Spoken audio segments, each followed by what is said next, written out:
Now, before we get into today's big topics, let's summarize what we'll be covering. Have you ever wondered why parenting feels so much harder now than it did for your parents? Or what it really takes to turn a side hustle into a thriving business? And here is the big one. Is Big Pharma actually invested in cures or just keeping us on the hook? Well, stick around because in this episode, we're unpacking it all from modern parenting struggles to entrepreneur hustle and the truth behind the healthcare industry. You don't want to miss this one. Job. Episode 1, let's go. Welcome to Bun and Build with Chris and Cappy. This is episode 1, and I'm Cappy, the better half of this show. Okay, guys. So today is our first episode. We had, if you have followed our mini journey so far, we've had our intro episode, and this is our first official episode covering topics. So give us a little bit of grace as we get into the swing of things and we get in touch with this podcasting. Let's do this. You ready? Yep, let's go. All right. So our first topic for today is going to be relationships. Oh, and guys, before I forget, make sure to connect with us on all our social media, especially Instagram and TikTok. Follow us on Bun and Build Podcast on all the social medias for behind the scenes, updates, and also make sure to check the website, www.bunandbuildpodcast, where we will be posting the shows, but we also will be posting any fact checking that we may have been doing or any information that we would share in the show. We will have some notes there that you guys can follow along and use for your fact checking also by yourself. All right, so let's do this.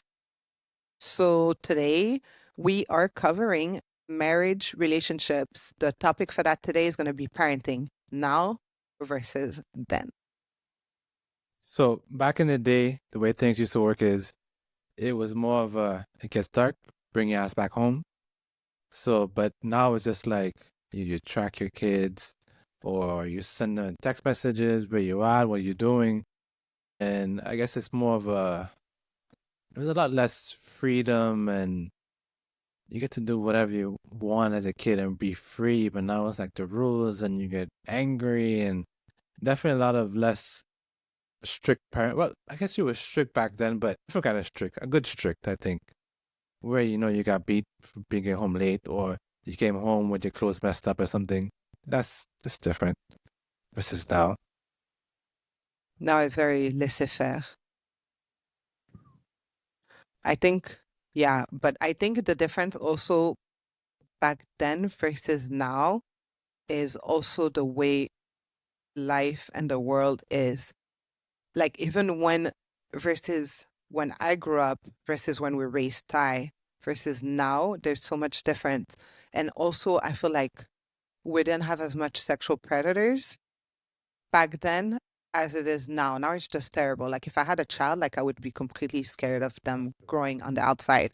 When we raised Thai, we were still in an era where we were in an area where everybody was your neighbors. You could leave your door open a little bit, like it wasn't such a big deal, but he played outside, like when he was little with his friends, and we don't have to check on them like every 2 seconds. He still had a little bit of that where they went missing on their bicycles and outside, but now I would never do that if I had a child today. Like you can trust that. Yeah, when I was a kid, I used to go like me and my friends used to go for like miles just biking, like getting into some trouble that we don't want to talk about. I can see you biking. I used to bike, believe it or not, Not very far. anymore. Yeah, we used to go to Mother Bay Beach, all over the place, just riding our bikes. It used to be great.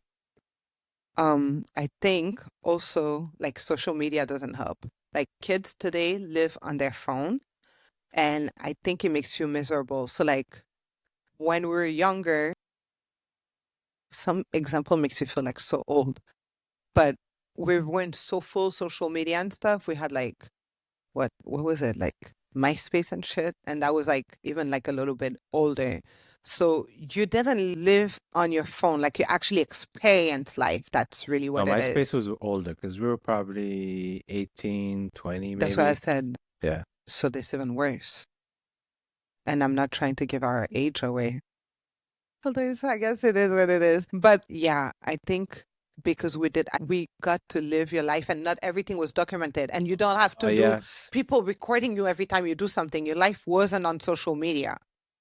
Like you could make a mistake and the whole world didn't have to know about it. There were like privacy and boundaries. Although to some degree, I wish you had it because I lost so many pictures of myself from when I was younger versus Tyreek has so many pictures of us taken from him. Yeah, but the kids don't actually take pictures themselves. That's like the parents. We have like 20 million pictures. That's true. And our parents have whatever's printed in the albums. That's it. But other than that, I think the way, so like I wanted to keep some of the ways I was raised when I had a child, but I wanted to change a lot of things because my mom was so much older than me. And I feel like she was so disconnected and we didn't have like a close relationship. And I think a lot of parents are like that, and especially even more conservative parents, like they forget they were young once upon a time, right? So it was very important for me to like be close to my kids and have like an open relationship. So I try to put myself in his shoes. We have rules and I think we're strict to a certain extent, but he's able to be open with me and I'm not in the lulu. Like, parents think, oh, you're not going to start drinking until you're like 100 years old or something. We come from the Caribbean and I was raised in France, like the drinking age is earlier for children. I'm not saying you need to be an alcoholic at 8 years old, but I think what we did was for like, let's say for alcohol, we introduced him to liquor, like when he was like 16, like, it's like, do you want to taste our beer? So more like our stuff, so that by the time he went out with friends, he's not like, oh my God, I've never had liquor. Let me get shit-faced drunk. Like, it's like, whatever. I already know what that tastes like. It's not that serious. I don't need to be drunk with my friends. I've already tried it out, like in a safe environment. And then in the island, I know boys especially drink a lot earlier, so it's not like a big deal, but not like he's getting drunk at, family stuff and stuff like, but we introduce it. And we have a couple of friends who've done that, and I think it's so much better. Their kids, our kids don't get in trouble. It doesn't become a big thing. And then there was the be open. I don't like go crazy. Like I remember, I'll never forget in high school, my mom waiting outside for me because it was like 10 minutes late past the time I told her I was gonna come, and my friends dropped me off, and it was the most embarrassing thing ever. And I never wanted to do that. I never wanted to be embarrassing. Obviously, we have rules and boundaries, but you also want to put yourself in the kids' shoes and give them like, a chance to be themselves and grow up too. Yeah, I think with Tyreek, we were pretty lenient, honestly. We kind of have a good friendship relationship, which is has a pros and cons to having those friendships. Whereas like maybe because we're a bit younger compared to at least some of the parents that he has with his friends, so his friends think we're like their BFF friends. They come and just talk to us and hang out, you And know, share way too much. share info, and it's just like, it's a good and a bad thing, because sometimes the lines get blurred. Like, bro, we're like, we're not the same age as your people, you know. But it's cool to some degree. Like we went on vacation. He's 19. We were like at the same club, just having fun, doing our own thing. We had more fun than him. Yeah. Because this generation is boring. But yeah. And then I think also different things is when another thing, Caribbean parents or Black parents for sure, you would never catch them apologizing they will die before they apologize to their children or say they made a mistake. And that was important for me to show him that it's okay that no matter what age or who you are, you apologize. So if I see I make a mistake since he's little, I will apologize. I'm like, oh, my bad, you're right. My mom never apologized to me. First of all, because she was probably always right. Like she's never wrong. Rest in peace. She was amazing in many ways, but in so many ways she was a hot mess. But you know, your parents, it's a love-hate relationships. Um, yeah, As far as schooling goes, school then versus now parenting. I think so. In my research, it says they talk about corporal punishment, which is true. I remember my mom said that when they went to school, they were allowed to like the teacher beat you with like a ruler and stuff on your I hands think and so that stuff. yeah. In the at least in the Caribbean, I don't think we did that when I went to school. But then again, we had so much more respect for the teachers. And then today it's just like a free for all. Like there is zero respect for teachers. And I think that starts at home. It's a home problem. Yeah, and I think the difference is too is at least when I was in school, you would go to school, do your classes, do your work, and you would really know little to nothing about your teachers to some degree. But now it's just like everything is, I like this person, I like that person, LGBT, politics, whatever it is. It's like the teachers tend to pass on their personal beliefs onto you, besides just the fact of just, I'm here to learn, here's the classes. It becomes, they want to take on the parental role and get into things that maybe you don't personally believe. And that's a part of the indoctrination of the whole thing that I don't really like about school these days. And it's a big problem with the way schooling is. Some people think it's good, some people don't. I guess it depends whether you're left or you're right. But I don't believe that school is that where they should mold you. I think the kids themselves should be able to learn it on their own pace or from at home. Because at the end of the day, I think that should be your foundation is from your home and your own personal beliefs, not something that gets passed on. Because when you get in those kind of roles with a teacher, especially so much time together, they become more influential. And I think that especially the younger generation, they're very easily moldable. I couldn't even say younger generation because even in college, you see this problem now where it's their personal beliefs pass on to the kids. And I don't know. I don't think it's a good thing.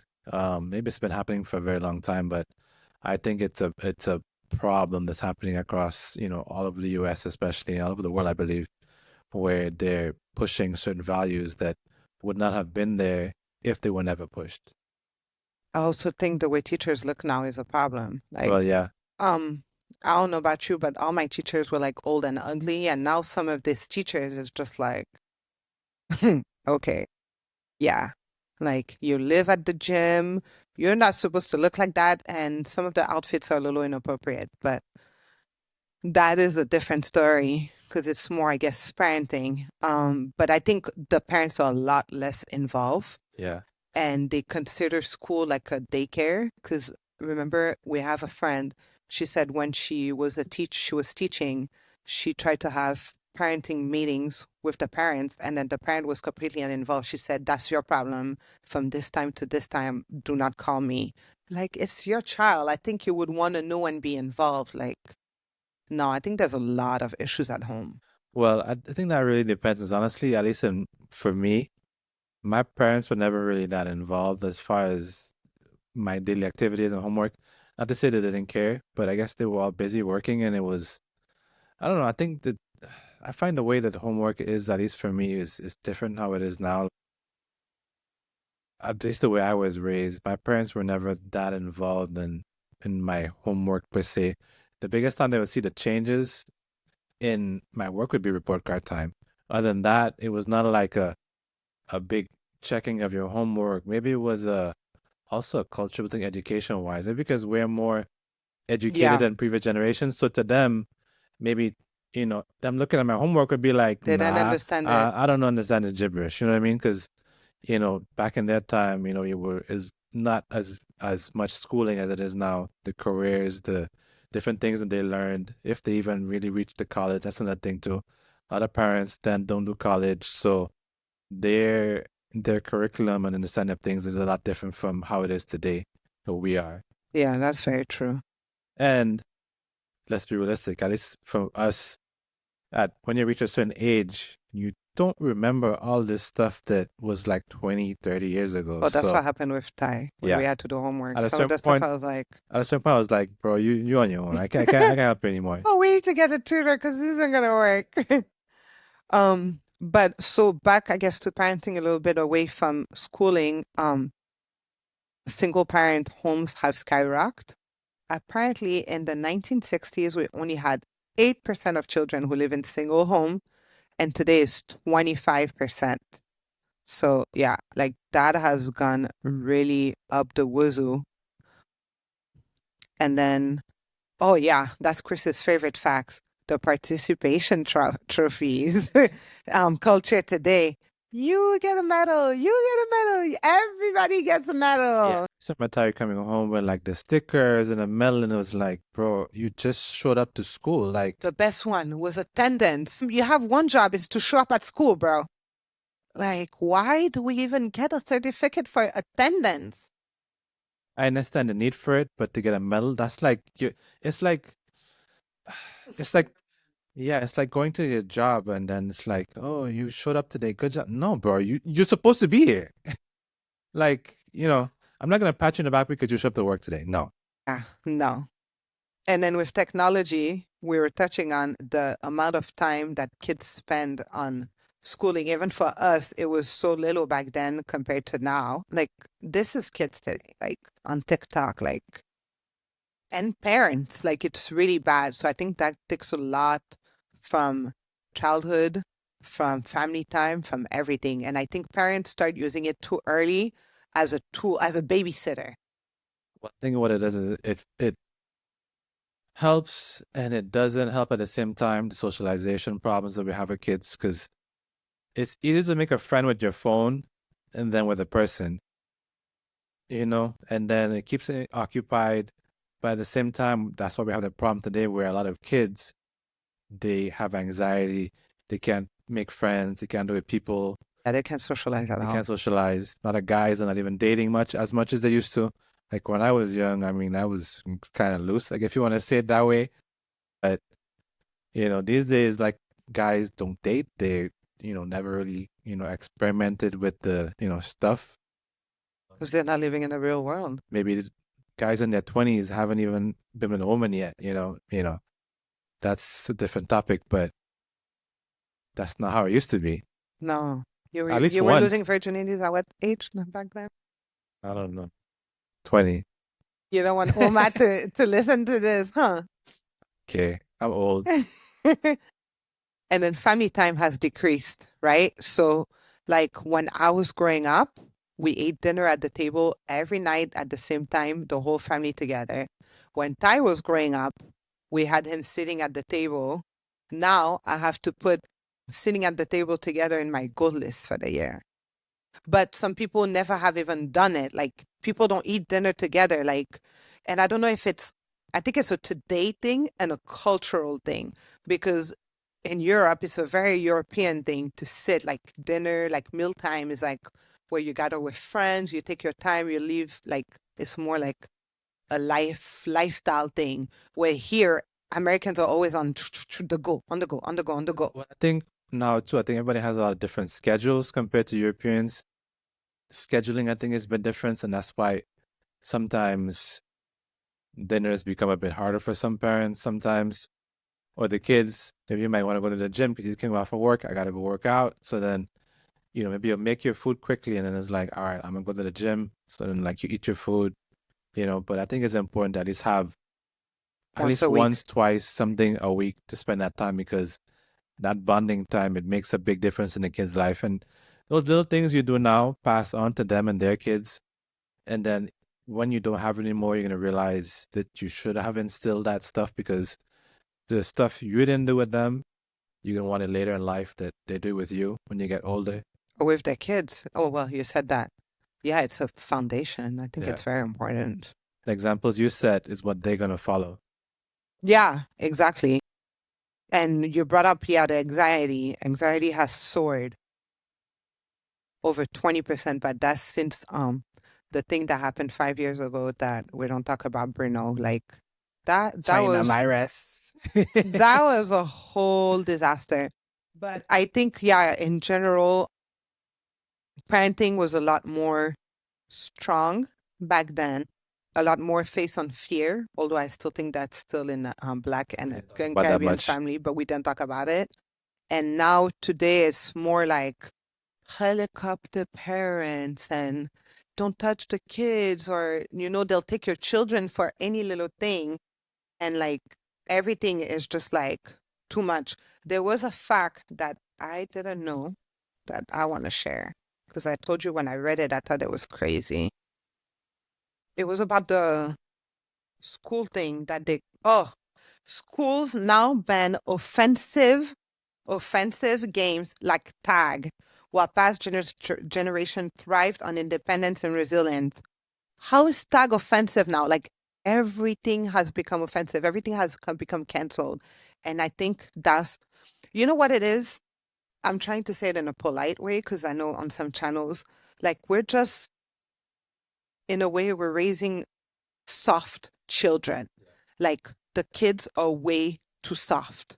And it's a big problem. Like our parents may have been a little tough on us, but I think you need to toughen. I think we should meet in the middle because there's some things that are now better, like where kids get to be more open and with their parents and with people, like where they have a voice, which I think is important because I think our parents, like especially Black and Caribbean parents, you don't have a voice. Like, just be quiet and you're a child. Like, nobody wants to hear you. So that has changed a little bit. So I think that's good.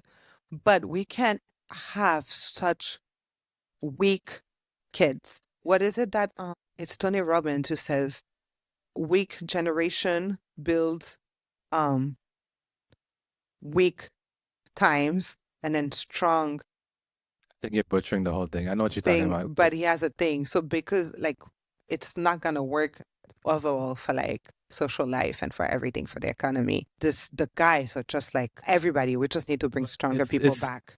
it's starting at home, honestly, too, because it starts from the dad, whether the dad's in the picture or not, Back to the single is family. single family. That could be it too, because you need the dad to show you the good role model, how to be a strong man, not a weak guy. Now we have guys just crying on TV. Nothing wrong with crying, but you need to be crying for a Yeah, reason. for something. Mm-hmm. You can't be having crying and feelings about, the latest thing was what Trump was being rude to Zelensky. I mean, that was not something to cry about. At least not a man. Let's be realistic. And There was no need for him to record himself crying for yeah, that. that alone, the recording of himself That was pouring a bit his much. eyes out, like I believe that was a whole propaganda thing. But who knows? Maybe there's guys out there who sissies like this. I'm sorry. It's just weak. And then another thing, like just random before we close out the subject too, women are having children later on. People are getting married later too. Yeah. That's the next thing in families and parenting. Birth decline, but that's another topic too, I guess. Well, yeah, birth decline has like that's a whole like I think it goes into taboo because it's a whole thing about medical and stuff like that's being a big issue. So I guess that's it on parenting now and then. If you guys have any other ideas that you want to share with us on what you think is different from when you were growing up to now, please put it in the comments on wherever you're watching us and share with us. On to the next topic. All right. So next is building the side hustles, right? Okay, so why are side hustles important in today's economy? Well, for one, when the wages are going this way and expenses are going this way, it's important to find a way to go ahead and increase your income. And that's today's society. It's the easiest thing to do now. I mean, go ahead, you go on YouTube, Udemy, there's even Instagram. There's so many places that can teach you I forgot you, Demi. how to do a side hustle. Yes, Udemy. I used that maybe a few times back in the day, but that's definitely something you should work on to get extra income, whether it's a $500, $1,000. And then one day, who knows, that $1,000 could become a full-time income as a Mm-hmm. starting point, especially for, younger people. While you have the time, go ahead and create a side hustle. Sometimes you have flexibility of a, part-time job. You have so much hours in your day, or even after work at nighttime. plan for your future.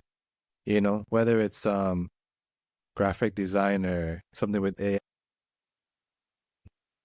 What else is there? Give me some more things you could do with side hustles that would work for. There's a top 10 side hustles today in 2025 from, I think, Forbes, and actually all the thing. So freelance services, selling digital products, affiliate marketing, drop shipping, print on demand services, social media management, online tutoring or course creation, virtual assistants, content creation, and renting out space or asset. Asset, it's easier to start with whatever you're doing for your 9 to 5 and then side hustle something on that, right? So like we do like marketing and kind of stuff. So like you could sell like, I don't know, like a course on starting a business or a course on drop shipping or print on demand or start an Etsy store. Like find whatever you do. Like if you're CPA, maybe you could sell um like online thing about how to do your own bookkeeping and stuff like that. And then that's recurring, while you're sleeping, you're selling it. You could sell consultancy services, like, just I think go from what you do and then pick something, or maybe something from your hobby. Just like you have that gym guy you mentioned, how he's a gym trainer, I believe, and then he started learning how to trade. And from his learning how to trade, that was his little side thing that he learned for himself to make some money. Now he started teaching courses, you know. I know what you're talking about. Yeah. Yeah. So whatever exactly, like if you have a hobby, for him it was a hobby, and then he just started monetizing on that. But they said that I had taken the notes because I've always known people say that you should have 7 streams of income, and especially in this economy. I don't know if that's a fact, but I've always had that number, 7 streams. And then every time I see something online, people always tell you that. So I think like it may be for people like you're blogging and then you have affiliate link, then you're doing YouTube video, you can get what do you call that? Ads money. Maybe you're growing your following on social media. You can partner with brands. Like, I guess that's more the influencer way, but meaning like you can find different ways of doing different things, but 7. And it's very sad because when, like, what was it, like teas and stuff, like mom stayed at home, dad went to work, they had a big house, well, not huge, but like, a nice house. People went on vacation, they had a dog, a car, and there was no need for side hustles. But now in this economy, life is hard, bro. It is really hard. So I think side hustles are like essential, especially with the inflation, and they're crushing the middle class. So I think at a certain point, it's going to be you're either rich or poor. And it's funny, I remember a couple of years back listening to Grant Cardone said that, and now we're actually seeing it in real life. Like they're crushing the middle class. It's becoming harder and harder. So yeah, there's so much different things you could do, as you mentioned before. I think look at the things you like, and there's always something related to every industry. Maybe you like to do knitting or something, and or embroidery that you could do with your hands. Even fashion. Everybody likes fashion. There's all the print on demand stuff that people could do. With AI, it's so easy to create a logo or something to put on a shirt. There's a lot of sites like Printify. You can go ahead and just go ahead and take a little logo, pop it in a shirt and sell it. And I mean, it doesn't really cost you much anything to start.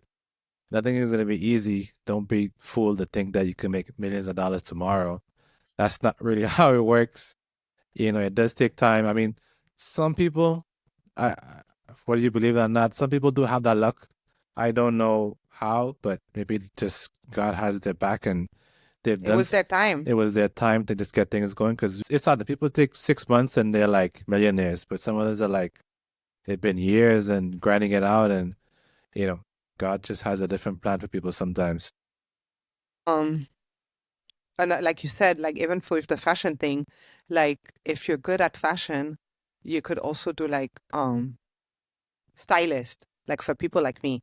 I have in my head, I want to be this boss babe with great style, but ideally I can recognize great style, but I ain't got none.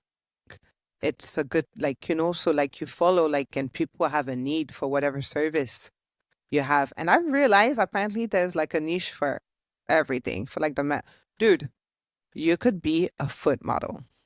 Enough said. And have only fan just showing your feet, and you will be banking. Like sometimes I'm like, I'm in the wrong business. And I've considered the food page people, but That's a very big industry. It is. hmm Chris should know. Anyways, moving on because this is a PG-13 show. Let's just talk about, I guess, the part of, I guess, good and bad side of the journey on side hustles. I think you should, I guess we were just talking about that a little bit. But like, if you look at people like, let's say, Steve Harvey, this man was living in a car, you know, homeless. And now today he's like, he has several talk shows, books, TV deals, top comedian. Don't think that everything is always overnight. People have their time. It's gonna take years and years and years. So it's not always an easy journey for people to get where they at. I think Microsoft, they were started in a garage, they were bankrupt, you know. Yeah, a Uh lot of big companies a went lot of bankrupt a big few company times big bankruptcies before. before. I think Apple the same thing. I think they were bankrupt as well, you know. So don't be fooled by where they are today. The journey is always the part that people don't really see. All the hard work you put into behind the scene to get it going, the sleepless nights, the day in your bed that's dreaming, thinking about things, or the worries, or the lack of sales. If you keep at it, it'll come. I mean, just plan properly, I would say. I always say try and never quit your job is the best, I think. Start on the side, or if you have a supportive, partner who could support you in your journey, that's the ideal way. Mm-hmm. Two income house where they can at least support you while you build it up, or they start with some savings before you go into it. That's definitely a plus. Or if you have some family members who can help you out, mother, depending what age you start out, parents who can give you some money to help out, because it's not going to be easy.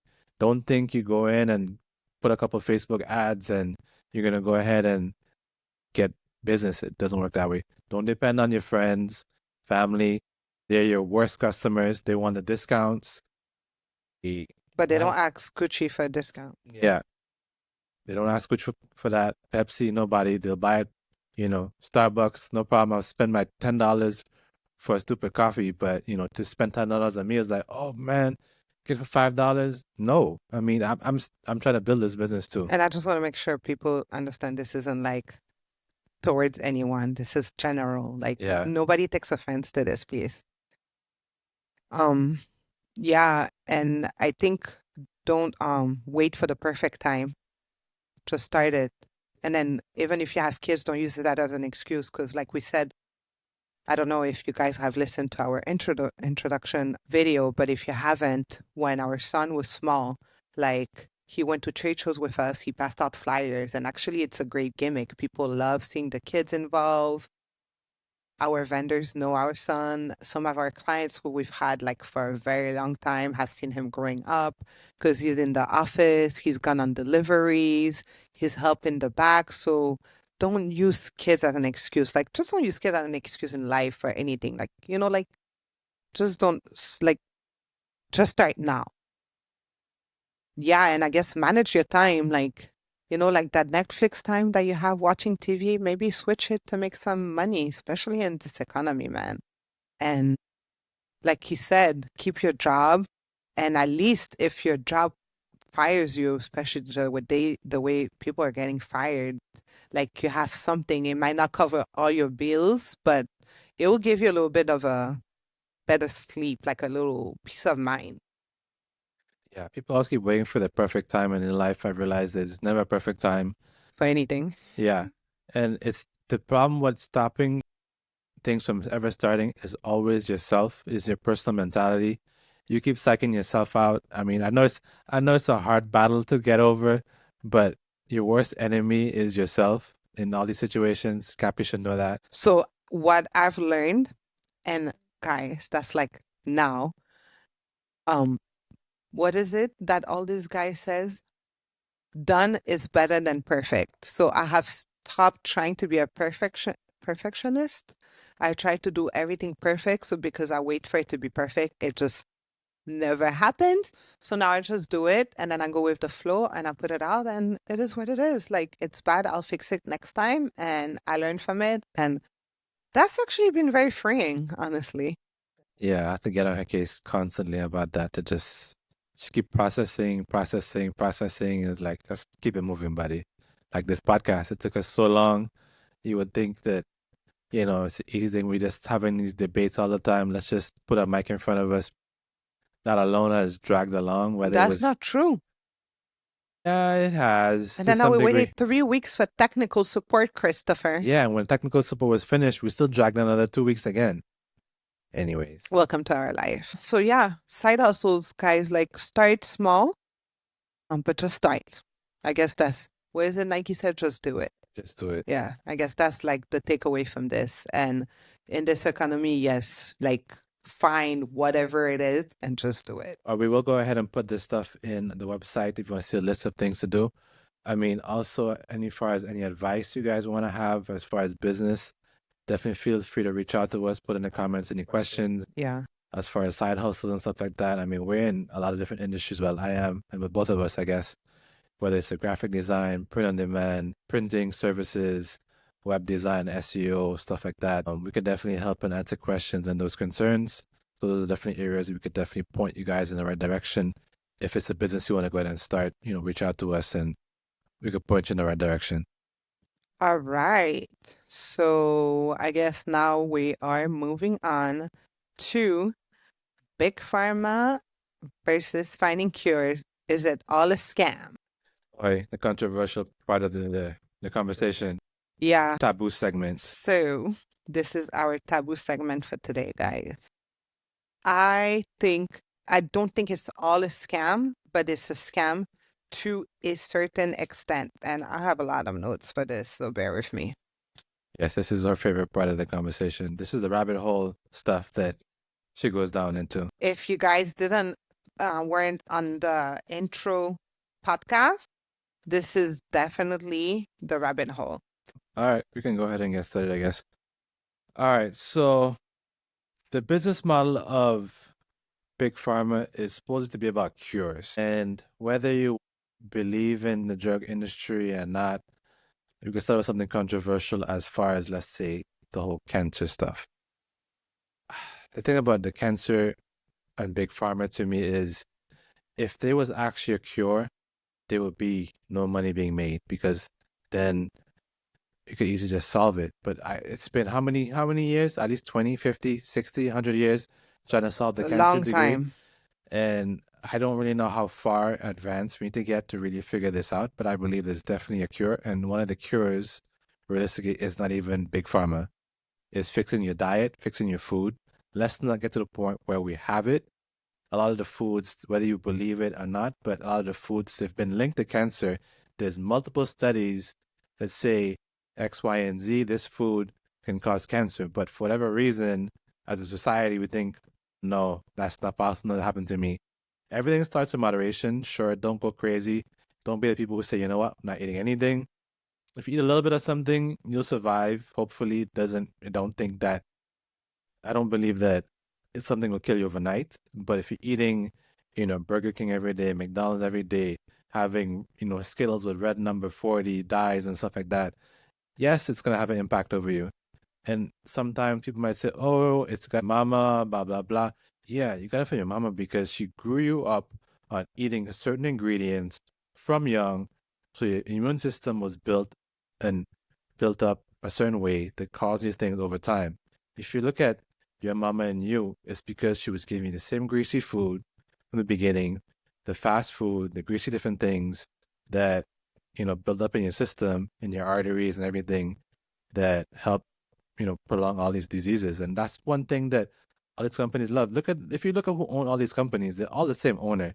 They own from the meat place, the ingredients, then they own the restaurants, and it's all a cycle. And then they also own the medical companies. So I mean, realistically, think about it, it's a whole circle of business. So yeah, what he was saying, like it really is a full circle.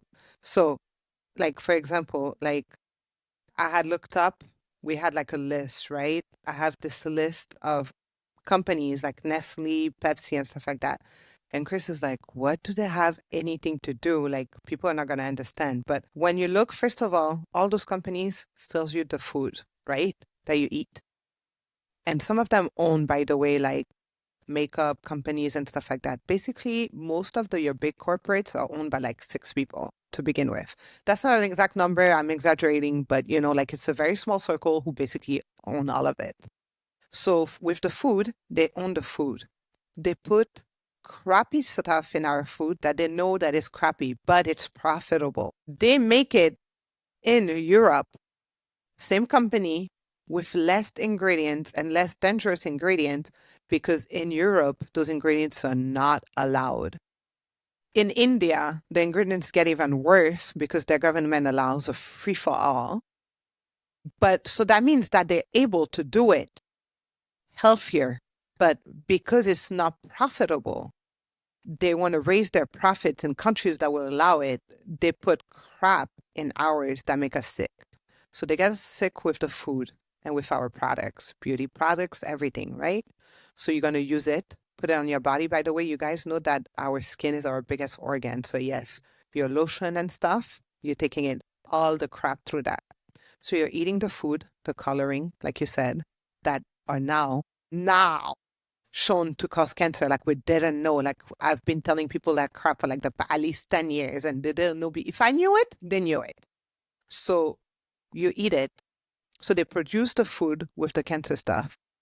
Then the same companies whose investors, so BlackRock, Vanguard Group, the Gates Foundation, all of them, and I'll put that will be on the site, all have ownership in those companies.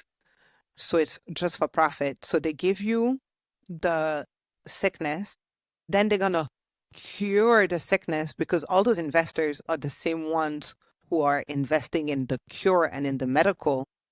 And then do you know who's the biggest lobbyist in America? Medical, of course. So they throw money at DC. So they control medical and food. So they control the bills that are passing. So basically they control the government. They create the food, they create the disease, then they say they're going to cure the disease. Do you think there's any money in curing disease, which is exactly what you said? No, they would make no profit. So when I tell people Western medicine is not here to cure you, it's not, because there is no money in healthy patients. Have you ever watched those commercials? And then you take this pill, and then it's going to give you cancer, bronchitis, a broken bone. Obviously, I'm using it stupid, but it's like 12 things. And then you need to take 13 more pills to fix the side effects on this one pill. And it's just like a vicious circle. And all the same people are making money from all these 20 pills you're taking. Let's not forget that all these people, they focus on their medication, right? It might fix that particular problem, but then it's going to go ahead and create the other problems you mentioned. So how does that really solve a problem that you really have? Because you're going from one problem to the next problem, and you're forever in a cycle of insurance. Insurance, that's another thing, insurance scam. That's a different Paying the topic. thousands of dollars for medication that might cost $2 somewhere else. Like my parents, my dad has glaucoma. His medication, I can't think exact example, but it's maybe like less than a quarter of the price he pays over there versus here, where America Over there, has, meaning the islands. yeah, in the islands, it's way less than that. But he couldn't afford them to buy them here versus over there. And why is that? America has the most buyers, the most people, be able to produce things the cheapest because you're buying in bulk. How does that make sense? Because the whole insurance people gotta get their money, the insurance agent gotta get their money, the medical companies gotta get their cut. So it's a whole big old scam. That whole industry needs to go.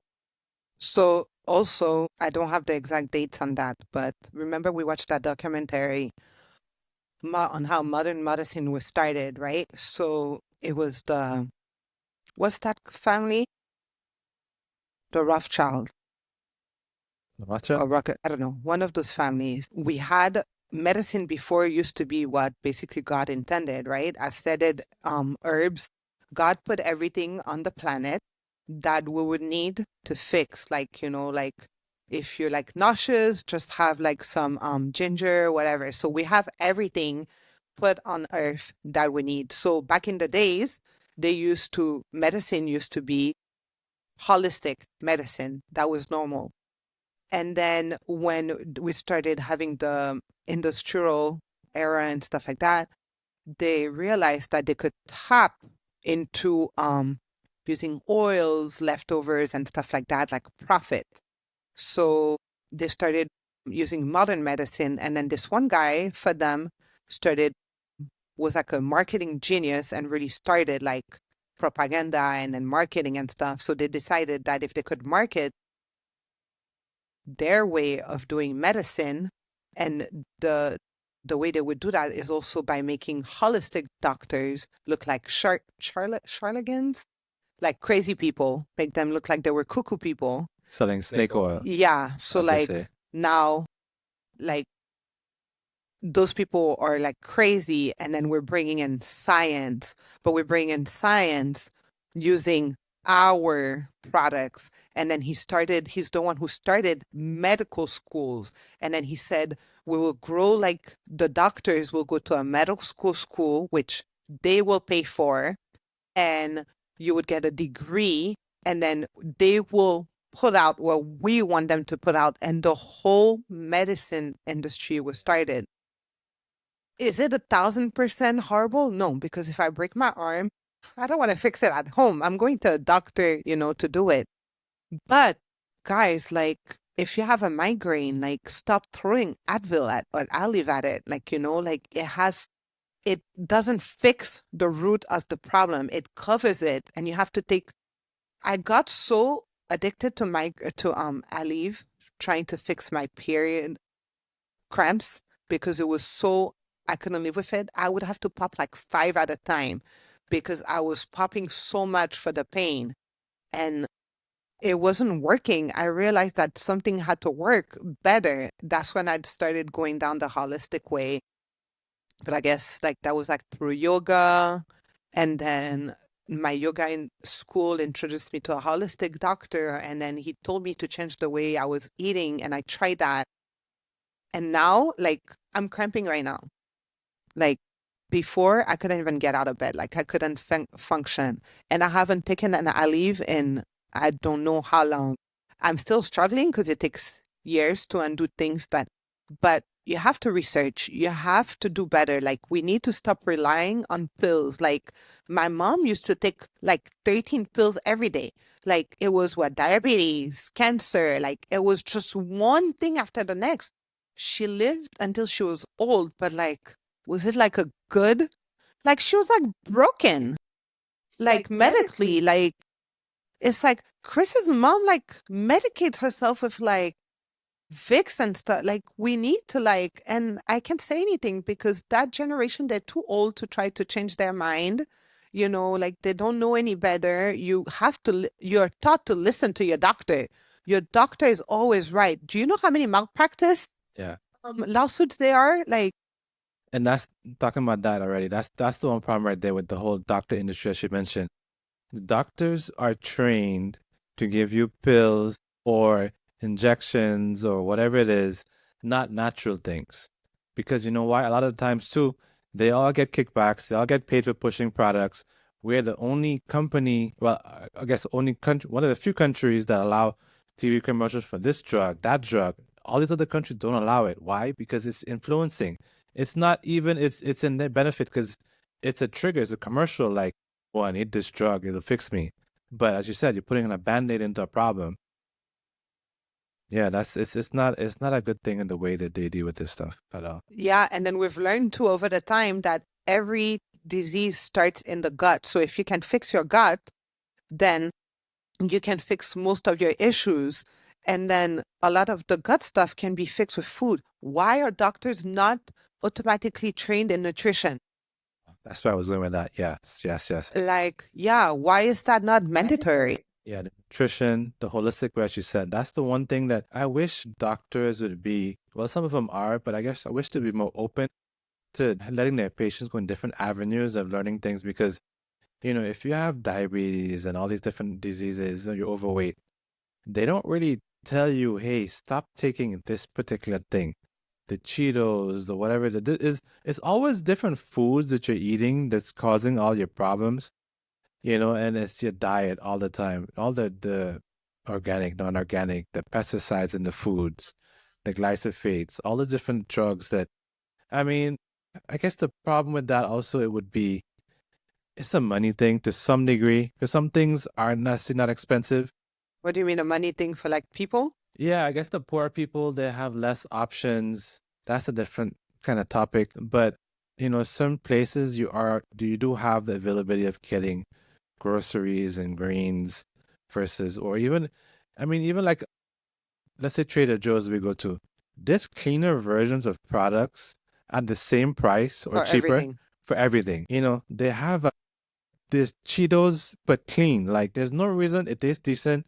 Maybe it's not the same thing, but there's no reason that you can't have a healthier avenue for the same fixes.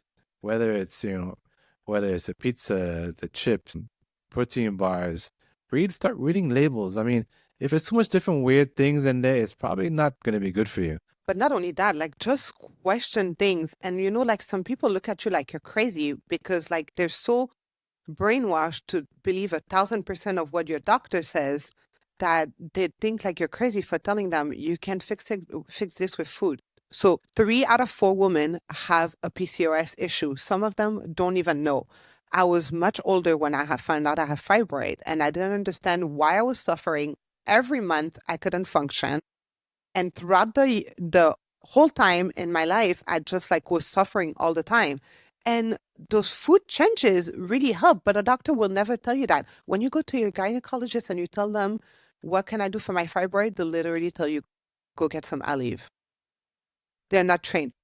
Because we'll also find out that girls' medication is not tested on women because our hormones are too complicated. We're too complicated, so they do not care to spend money Complicated.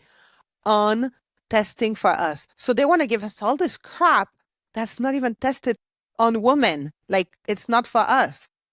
Like it's just like insane. So do I think big pharma is a scam? Yeah. Do I think we have a cure for AIDS, for cancer? Absolutely. Do I think you can fix most disease with food?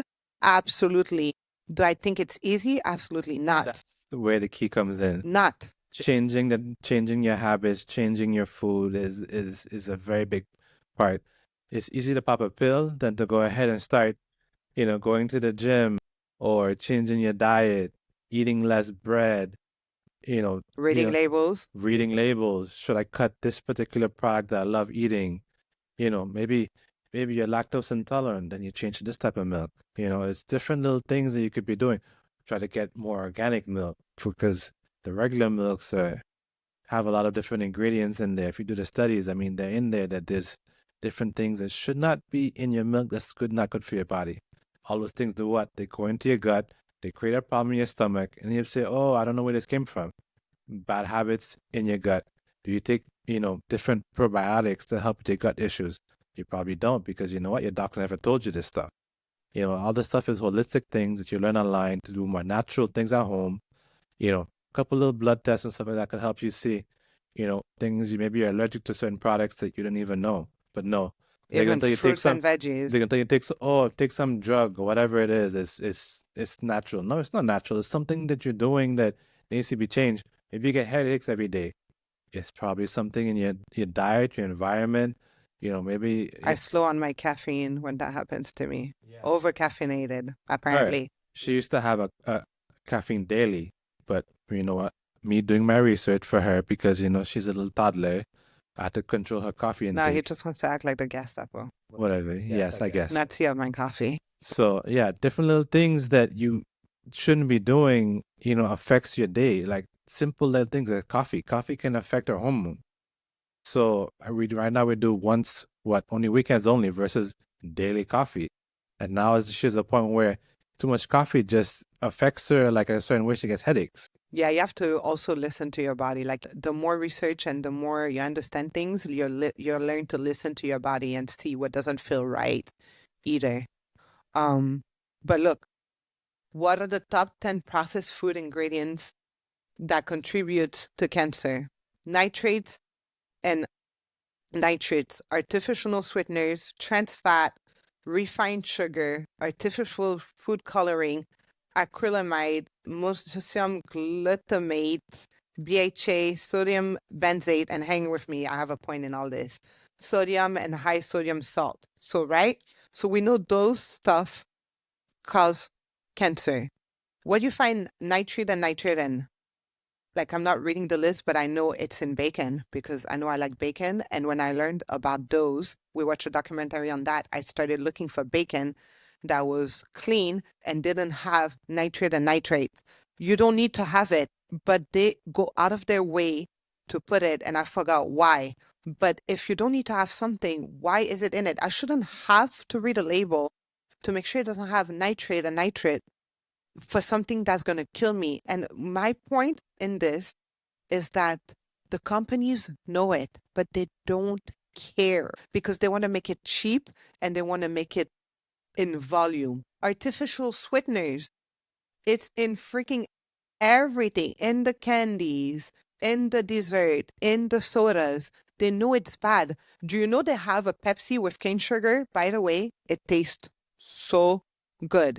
And I think they used to make it with cane sugar back in the days. And now they've You switched mean real it. sugar? Yeah, because now it's more profitable. Everything is, at the end of the day, is with greed. It's not that they can make, like the nice bad stuff we like to have in a better way that you can enjoy it without like dying. It's just that there's no profit in it.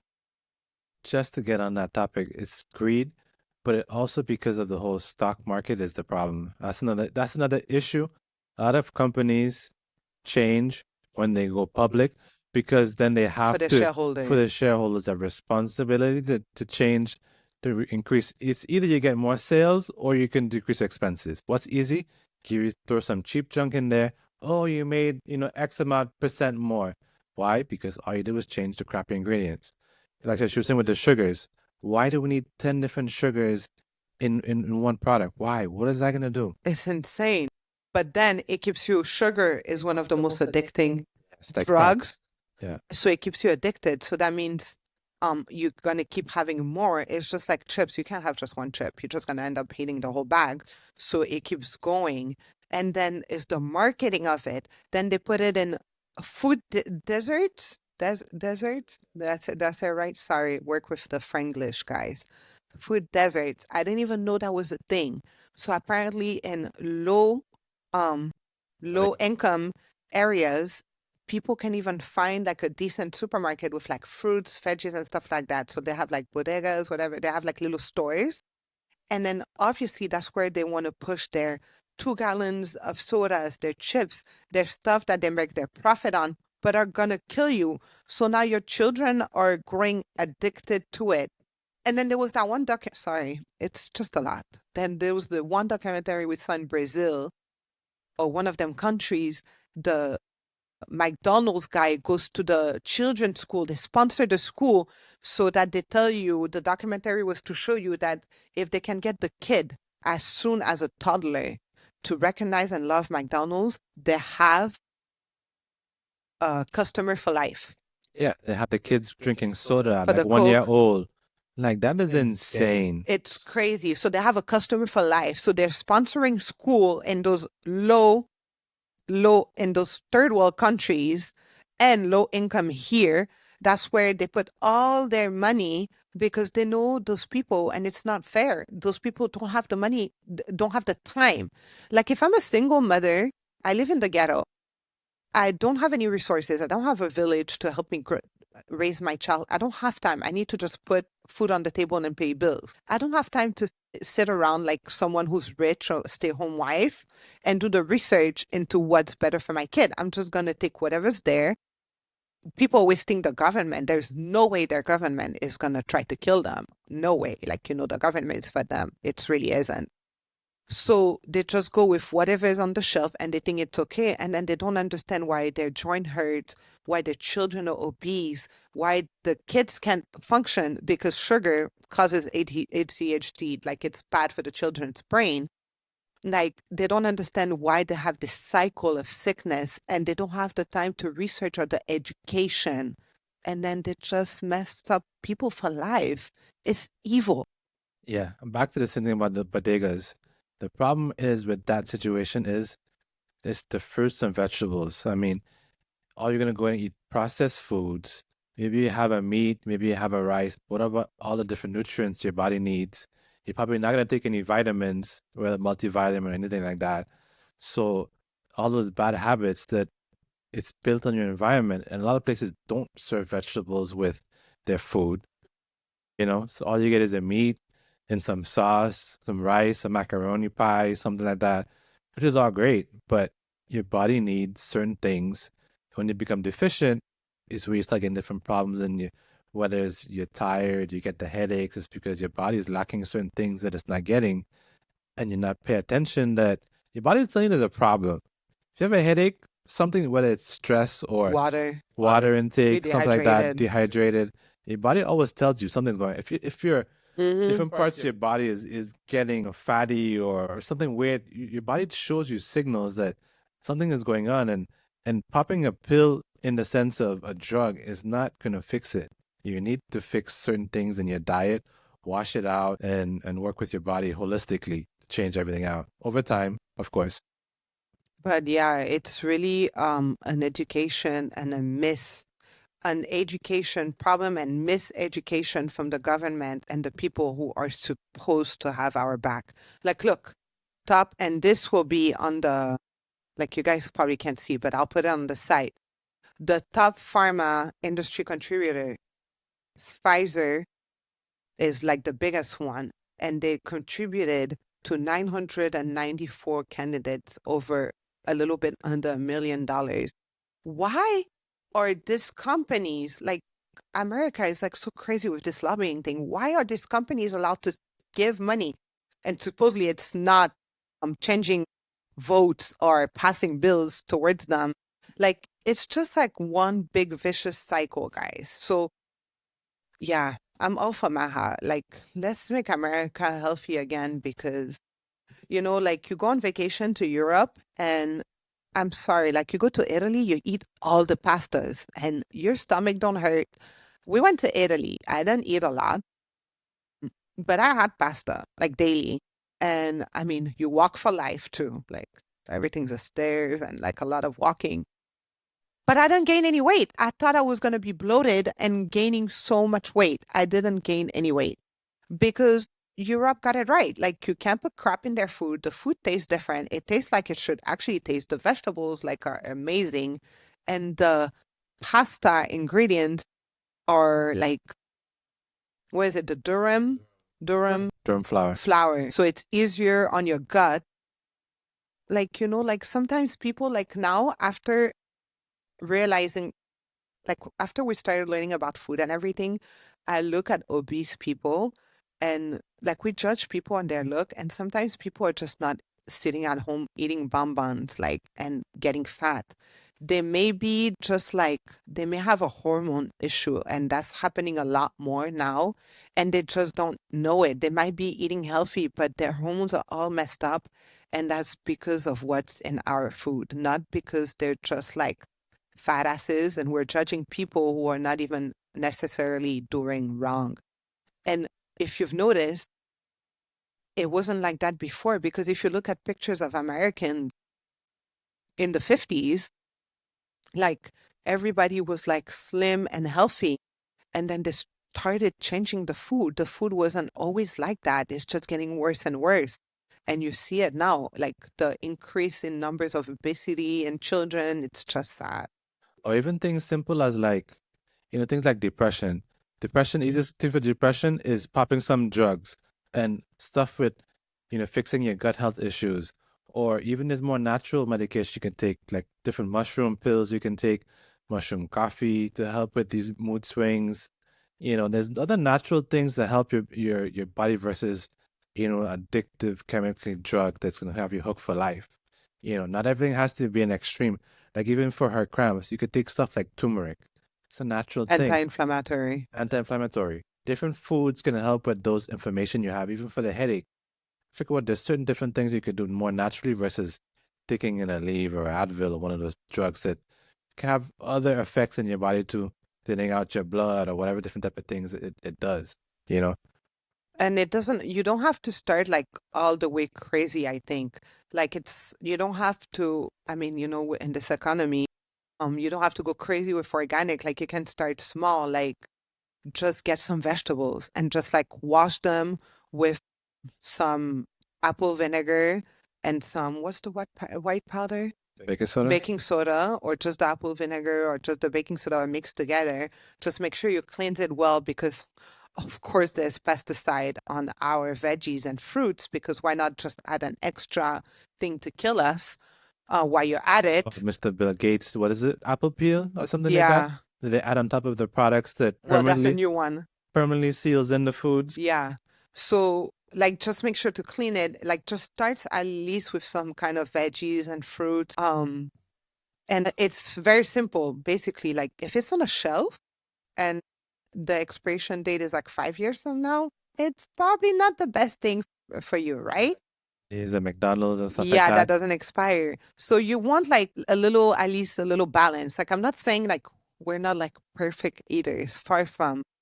But I know that when people come over, like they're very sad about their food choices, but it works for us. But like it's once a year we'll have Oreos, and when I do buy it, the guys eat it like within the hour. Yes.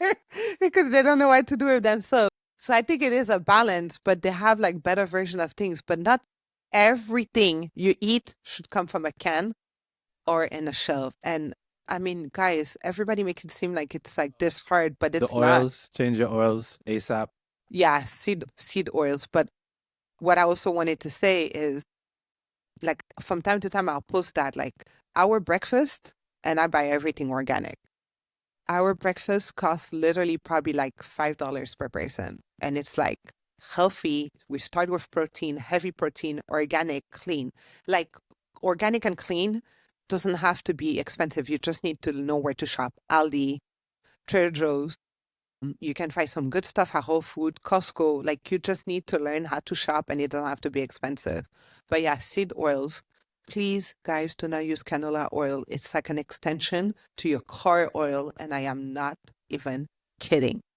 And I know Caribbean people and Spanish people love their canola oil. Throw that ish out, people. Oil, It vegetable will oil. kill you, clog you. You're not meant for that. Canola oil, vegetable oil, any seed oil, grape seed oil, it may sound healthy, but none of those. They are highly inflammatory. So you want to stick to your avocado oil, your olive oil, any like cleaner oils. And then now we're super into tallow. Tallow. So Do you guys know what tallow is? Probably not. it's fat. Cow What is fat. it like? Rendered cow fat? You basically take the fat from that you cut off and throw away from the meat, and then you boil it. Yeah, boil I it down, boil it a little bit. and then it separates. Maybe we see like how pig fat is. Yeah. You cook some pig meat, But not the Crisco pork. guy. Guys, Crisco, pork. throw that shit out too, please. Yeah, definitely that. Yeah. So actually, I think Crisco and tallow will be the healthy version to Crisco. Yeah. And it has nutrients. It's good for you. So now I got into doing my own, but you can buy it too. But usually I like smaller, like places like farms and stuff like that. So look into tallow. And apparently I think McDonald's and stuff used to use tallow back in the days and then now. But just random thought, because I was posting about that the other day on someone's social media. I think one store is about to start using tallow, like one of them fast food. Steak and shake? Yeah, to find out. Remember, we found out that their tallow is trash because apparently I didn't know not all tallow is created equal. They're buying some low-end tallow that has no benefits. It's just to say that they're using tallow. So apparently not all tallow is created equal. So I'm not moved by that choice, but at least we're trying, right? At least we're making moves in the right directions. So yeah, basically to recap this, and I'm not against any, I know a lot of doctors and I know you guys paid a lot to be in medical school, but like it was something that was started for profit. And yes, you guys have a place and a need, but I think we could do better. And yes, it is a cycle of scamming. But the one I really wanted to touch was the opioid, right? We watched a few documentaries about that too. They had the opioid crisis. They knew it was killing so many people, but they didn't do anything about it until like it was too late. Because Big Pharma owns DC, let's be real. They own Washington. I think I don't even know why we have lobbying in America. Like that's like the legal way of saying the mafia owns us. Like, I don't know, something is need to change, guys. So yes, it's a vicious cycle. It's a for profit. It has a place and a need. It does save life in certain way, but I think we can do a lot more with holistic I think ways. it all starts with the doctors evolving. I think times have changed, and I believe a lot of doctors see the benefits, and I think they just feel that they don't want to do the work of researching it themselves, or maybe it's greed to some degree. There's no profit. They get paid. I guess so. They get But paid for pushing medications. well, if that's the case, Kickbacks. if that's the case, you shouldn't feel offended by what we're saying because if then you already know what you're doing. But I think that times have changed. I think they're all seeing the information out there. It's all in front of their faces. There's the research out there, but they choose to ignore it or they choose not to tell their patient. I think the doctors are the ones who really have to start pushing these different changes. And I think either they do it or they're going to get replaced. And sadly, it's going to happen. Yeah, I think so too. I think if you have like chronic disease and stuff like that, you should see a doctor and a nutritionist. I think there's a big place for a nutritionist, like a good one that understands your gut and stuff like that. I think it makes a big difference. And that's for me fixing my issues, like naturally. Like I'm not there 100%, but a doctor sending me away and telling me to pop a pill wasn't it. Like there was another way, and learning on my own has been it. So I guess do your research, eat more real food. Like, if God allowed you to grow it, it's probably better for you than the Oreos on the shelf. Like, I think that's kind of easy way to go with it, right? Yeah. So do you have anything else you want to add? That's it for now. So I guess that was our take on the healthcare. So you guys, today we talk about the parenting, side hustle, our take on big pharma, and we have so much more that we could talk about big pharma, but I think we covered like a lot today. We Yeah, did good. we're overtime today. Yeah, if you guys have any comments, please leave it wherever you're watching. If there's any topics you want us to cover, if you want to give us any feedback, it doesn't have to be 100% positive, but be polite, like don't be rude. Because we'd love to hear from you guys, and just let us know how we did and like how you're enjoying the show or not so far. And make sure to follow us on Instagram, TikTok, all our social is Bond and Build Podcast. That is it. We out. All right. So this was Chris and Cappy with Bond and Build, and we are out.